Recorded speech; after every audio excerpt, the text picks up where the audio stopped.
Oof. Talk about a time for Stuart not to be here. Wow. Like, what a weekend. In case you were missing it, I don't know if you caught it, if you were not awake, aware of what had transpired over the weekend. But wow, wow, wow. Israel and the United States punched a hole into the Iranian regime, eliminating the Ayatollah Khamenei and a whole bunch of leaders, dozens of leaders, including also Mahmoud Ahmadinejad, that hateful former president of Iran. And here we are today on a Monday at around noon Eastern, and the attacks continue. Try to get rid of Iran's ability to foil, to go after the world terrorism and what have you. And of course, in typical Western fashion and other fashion, the hate on Donald Trump, and by extension on Benjamin Netanyahu and the state of Israel, it continues to amaze me how people will say that how bad this is. This is terrible. But let's take a step back, ladies and gentlemen, and let's be clear about something. This move in Iran is 47 years in the making. And to sit here today and to say, illegal, how dare they, and so on, put a pin in your statement for just a second. And let's start from why today we should be celebrating the fall of the Ayatollah in Iran and his legion of doom. So in 1979, there wasn't a rebellion, a revolution, quote unquote, in Iran. The Shah of Iran, who ran the country, was basically thrown out. I mean, he had left and they thrown out. And the Ayatollah Khomeini at the time flew in from Paris, a country that loves to harbor terrorists, as we've come to discover over generations. And here we are. He comes off the plane, a hero, and they proceed to take dozens of American embassy workers as hostages for hundreds and hundreds of days. At the end of the Jimmy Carter presidency, released the day that Ronald Reagan was installed in office in January of 1980, and a symbol of of just attacking the United States. What's incredible about what transpires for the next 47 years is years and years of chance of death to America. Years and years of terrorism sponsored by Iran to attack Americans, Israelis, Jews, and others on a global scale. Now, you have to understand that before 1979, the United States and Iran had a fantastic relationship. Iran was a more modern Middle Eastern country, highly educated, thriving economy, a real beacon to in the Middle East, and a real sword into these Muslim fanatics who believed that modernization is terrible, that returning to 7th century values is more important than modernization, education, and so on and so forth. The ideology that they brought in was about hate and destruction, but also putting in place greater controls, viciously beating people, killing people who ran afoul of the government, who spoke against the government, free speech, not even non-existent. And what the West chose to ignore was that the Iranian regime treated women like crap. They were second or third class citizens. Gays were hanged. And people who came from other countries, whether it was India or Africa or whatever, were treated as slaves. But who cares? Because over generations that it would proceed, the Iran would just position itself as the nemesis to Israel, thereby attracting so many of those haters of Israel to cozy up to Iran. And even after the Iran-Iraq war, and even after everything that occurred, what was incredible is that Iran positioned itself as trying to rebuild the new caliphate in the Middle East and around the world. It cozied up to North Korea. It cozied up to China and Russia to get nuclear weapons, to become a powerful player, not just in the Middle East, but in the world, threatening day in and day out to attack New York, Washington, Los Angeles, Boston, you name it. That's all they did and all they cried for. And they went out around the world and set up their proxies, whether it's Hamas, whether it's the Houthis, whether it's Hezbollah, whether it's others. They had proxies around the world, and they put in sleeper cells in all Western countries, all in the name of taking down the West. Little Satan Israel, big Satan United States, but essentially taking down the West. And for years, this ideology, the idea that we can negotiate with terrorists is just mind-boggling. And when Obama and his dumbass, Kerry decided, oh, we're going to do this GCPOA, we're going to have this agreement with Iran, and it's going to work out great. What a load of shit. It was such a disaster. And the Europeans and many in the West saying, how dare you say that, David? Because we had an agreement. Neville Chamberlain had an agreement with Hitler in 1938. This is the same thing. The Iranians didn't want to respect the deal. They never do. In every opportunity that they can, they will speak one way to you and another way to their people. They will tell you one thing so that the West will hear it, knowing damn well the media won't go far enough to expose their fallacy. And in the other hand, they would stab you in the back.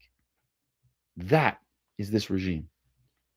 They are guilty of thousands of deaths around the world. They are guilty of tens of thousands of deaths in their own country. And yet, here's what happens. Donald Trump has no right to interfere. It's interesting. It's interesting to note how people position themselves when it comes up to human rights. We could sit in our own homes and scream and yell here in the West that we don't care about human rights, we don't care about other people, but when action is taken, how dare you? Let me tell you about the Iranian regime and what they were doing. They were building up a nuclear arsenal to go out and attack. And what you should do? Sit back and do nothing? I heard diplomacy. Diplomacy didn't work. It does not work with terrorists. We see this time and time again. The only thing is peace through power. They don't understand that. They don't want it. And the West can't get their heads wrapped around this. So here's what happens. The United States and Israel collaborate on attacking Iran to cut off the knees so that they can no longer threaten the Middle East and the West. That the Ayatollah has taken out and all of his leaders to force, yes, a regime change. And some would say that that is illegal. But what in Syria, you saw what happened. Hundreds of thousands of Syrians killed, and we stood by and did nothing. So we should have a revolution occur where a terrorist organization takes over, because that's what's going to happen in Iran. It doesn't work that way. Countries like Saudi Arabia, Qatar, Oman, Turkey begged the United States not to attack. In fact, Saudi Arabia said, you can't even use our airspace if you're going to attack Iran. And what was Iran's response? Let me ask you, ladies and gentlemen. What was Iran's response? In the first 24 hours, this is what they did. They fired over 200 missiles and 12 drones into Israel. Okay, I get that. But then they proceeded to attack at the UAE, 137 missiles and 209 drones. To Bahrain, 49 missiles and 9 drones. To Iraq, 7 missiles and dozens of drones. To Jordan, 13 missiles and 36 drones. To Kuwait, multiple missiles and 2 drones. To Qatar, 66 missiles. To Oman, 3 drones. To Cyprus, 2 missiles. To Saudi Arabia, 2 missiles and drones. And finally to Syria, a missile. That was in the first 24 hours. Muslim collaboration. This is our brothers that we fight for? Not even close. As a result, Saudi Arabia has now said that they will defend themselves. Qatar, UAE have announced that they will defend themselves, that they will retaliate in kind. That Iran has initiated a war in the Middle East that has never been seen before. And yet, let's blame. Let's blame. Let's play the blame game. And of course, who starts this? The Donald Trump haters. Yes, ladies and gentlemen, the Donald Trump haters are after him. How dare he do this? How dare he liberate Iranians, Persians, who've been begging for years to be liberated from the clasps of this regime? And time again, presidents have said, naughty, naughty, you can't do that, but never put their might behind their words. And here we are. It is now March in 2026.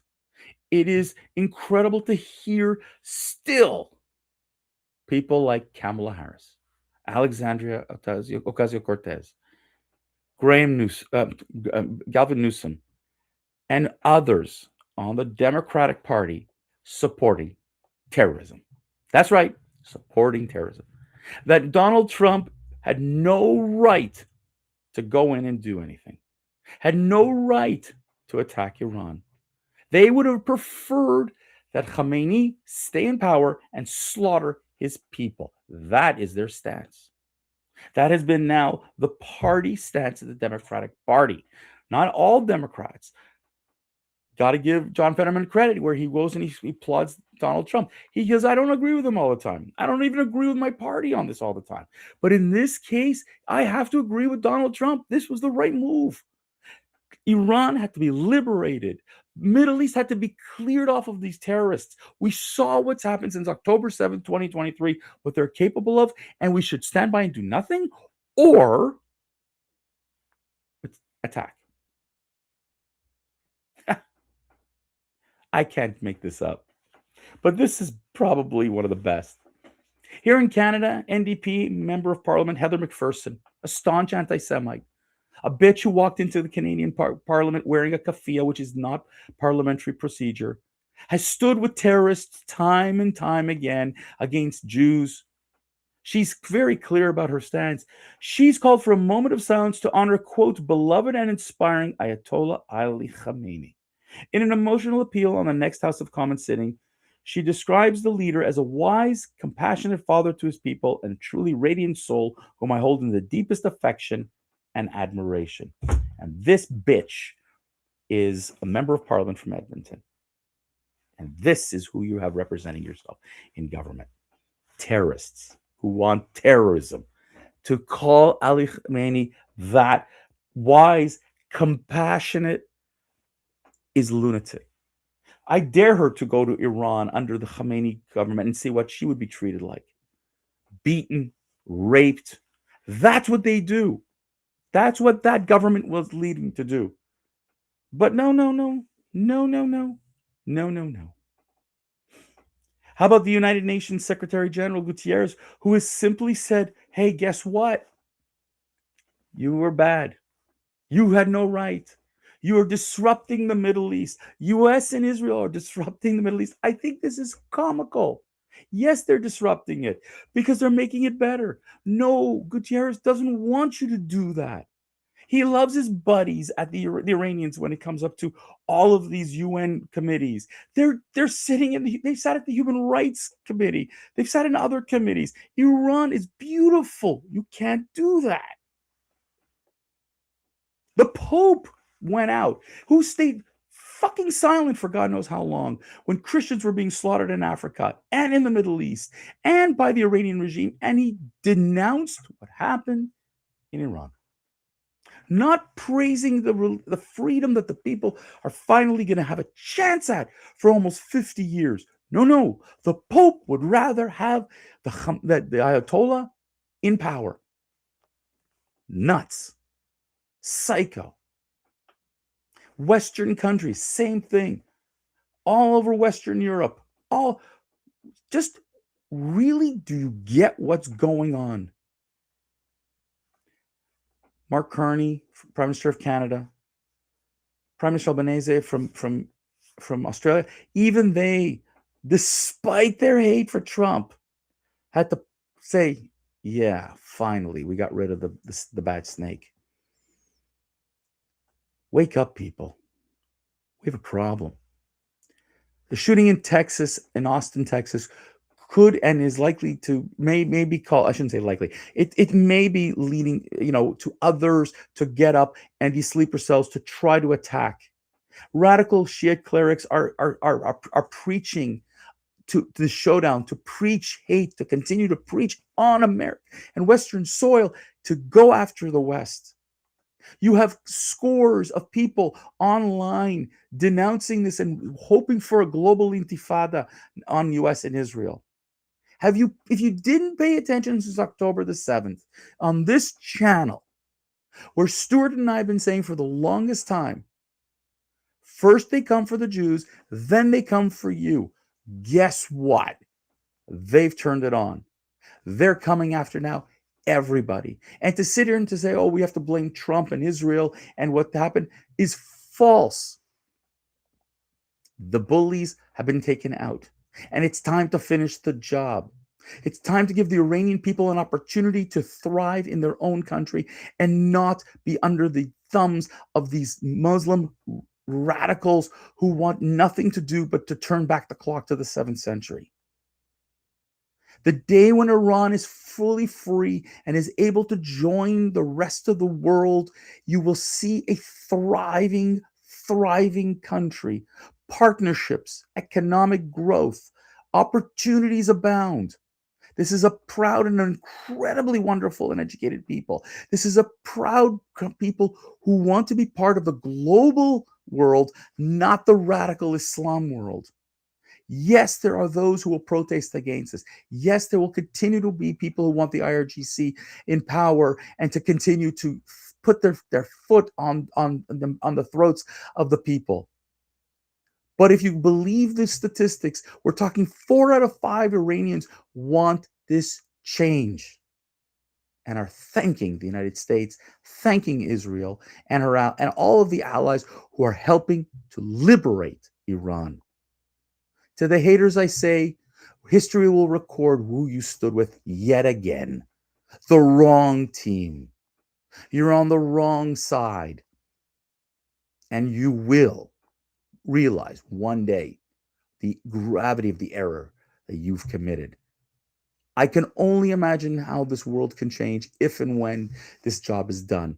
If Iran can finally be defanged and the people of Iran could rise up, as we've hoped for close to 50 years, and join the rest of the world, join the Middle East to be a beacon of hope and peace and not of hate and terrorism, the world will be a better place. And a thank you will have to be issued to both Israel and the United States. Thank you, everybody. Have yourself a great day. Let's hope for peace in the Middle East. And our prayers are with those fallen in Israel, in around the world, U.S. servicemen. We hope and pray that the casualties are minimal. And as we proceed forward, we really are on a path of peace. Have a good day.